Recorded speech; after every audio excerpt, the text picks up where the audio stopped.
The clone stamp in Photoshop is the tool to use when you need to copy existing detail as accurately as possible in order to remove something from an image. In this photo, we'll use this tool to remove one of the people in the crosswalk. So when you're doing retouching or object removal in Photoshop, it's always a good idea to keep your retouching on a separate layer so that the changes are non-destructive to the underlying image. So over here in the Layers panel, I'm going to come down to the bottom and click on the Create New Layer button to add a new empty layer above the background. And I'll double click in its name, and let's just rename this layer and call it Retouching. I'm also going to click on the Lock Position button for this layer, and this will prevent the retouching layer from accidentally being moved and becoming unaligned with the background layer. I'm going to come over to the toolbar and I'm going to select the Clone Stamp tool. Now, in order to clone detail from the underlying image onto the new empty retouching layer, I have to make sure that up here in the options bar for the Clone Stamp tool that the sample is set to current and below. The default setting for this tool is current layer, but that wouldn't work here because the current layer is empty and has no detail on it. So let me set that back to current and below.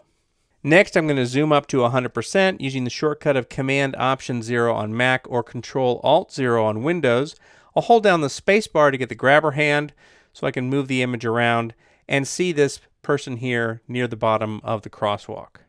I'm going to make my clone stamp brush cursor a bit larger by tapping on the right bracket key several times. And now I'm going to define a sample point. I'm going to tell Photoshop where I want it to copy the detail from. So I'm going to move my cursor a little ways over from the woman in the crosswalk there. And I'm going to hold down the Option key on a Mac or the Alt key on Windows. And I'm going to line up that crosshair there with the edge of the white stripe. And with the Option or Alt key down, I'm going to click to define that as the sample point. And as I move this over here, you can see that there's a preview within the cursor of the detail that's going to be copied. And that's actually very useful in this case because I can line it up with the existing crosswalk line there and then just click down and begin brushing that over there. And as I do that, take a look at that crosshair that is following me over to the right of my actual clone stamp brush cursor. This is telling me where the detail is being copied from. And it's always a good idea to pay attention to that because it's going to give you a preview of when it might be about to move on to an area that you don't want to copy. So, all right, there we go. That looks pretty good for now. So let's point out that in addition to removing that person there, I have also created some repeating details. So you can see those here with this line and this little angled line here are exact copies of those same elements over on the other side of the white stripe.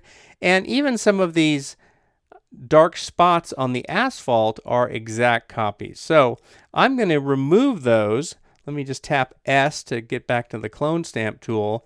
And I'm going to tap on the left bracket key a few times to make my brush cursor a bit smaller. And I'm just going to Option click on areas of the asphalt and remove those repeating details so that they are not there, drawing attention to themselves, because the human eye and the human brain are very good at picking up patterns and noticing patterns and repeating details. So let me just do a little bit of that up here on this line in the crosswalk stripe. All right, there we go. That's looking better. But that's definitely always something you should keep in mind as you're using the clone stamp tool or indeed any of the retouching tools. I'm going to zoom out and fit the image on screen using the shortcut of Command-0 on Mac or Control-0 on Windows. And if I turn off the eye icon for the background layer, you can see that all of the retouching detail is now on this separate layer that I created at the beginning of the project.